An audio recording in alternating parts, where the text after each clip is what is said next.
Ladies and gentlemen, boys and girls, members of the press, Oddcollard here with just a disclaimer. My content is primarily for guys, folks on the nerdy side, and some tomboys. Nothing personal with anyone. It's just the way it is with me. Hi! All Tech Tony here. What is the nature of your technical difficulty?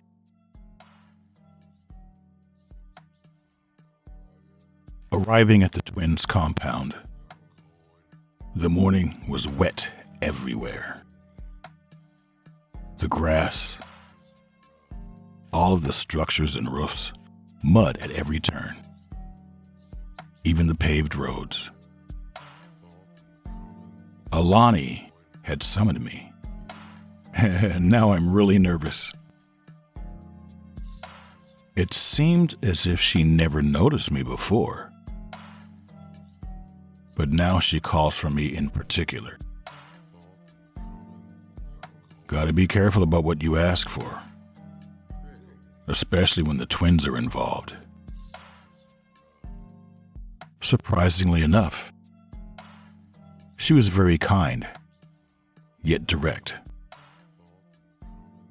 Appeared pressed for time, yet with grace, gave me her full attention. Now, check this. Here I am, so inexperienced when it comes to politics, negotiations, or the details of intrigue. Just trying to give my presentation to a possible sponsor. A major, important, top-notch sponsor, and she serves me brunch. Oh my God, this is so unfair. Now, any plan I had or days of practice put in, all went out the window. If you have been following the story of TRAJAN from episode 1, you'll realize I have a thing for food. And this totally caught me off guard and was every bit worth the trip. After everything was all said and done, ALANI granted me permission to shadow her every once in a while. Her assistant would work things out with me. From what I could tell, from this particular encounter, ALANI isn't exactly who I thought she was. But wisdom says, keep my radar up. I'm just there to learn.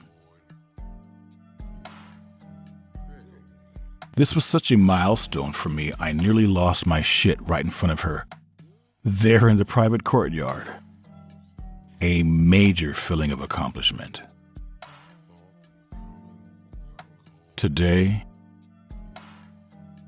was a good day.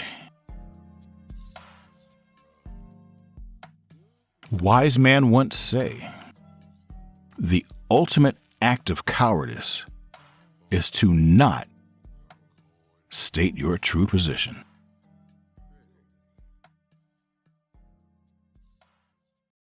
As I was leaving the Jones compound, an alert went up. Not a major one, but something or someone has been seen out in the barrens, apparently heading in our direction.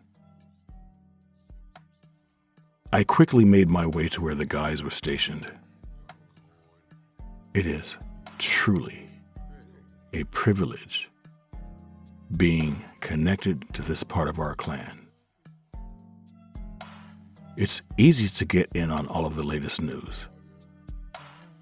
Certainly not something to be abused, but I do not take my relationship with the guys and my assignments with the guys for granted. When I arrived at the barracks, Gerald already had a drone in the air. Tony was there too, Huh. Whoa, it was one of Tony's personal drone designs. This guy works fast.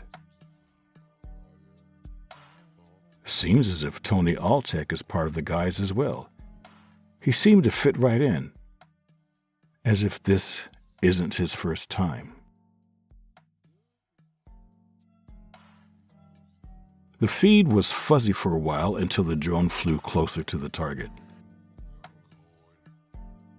It seemed to be a healthy-sized hyena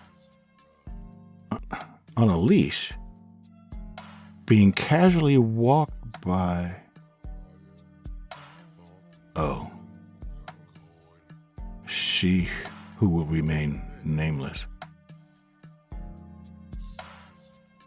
Hold on!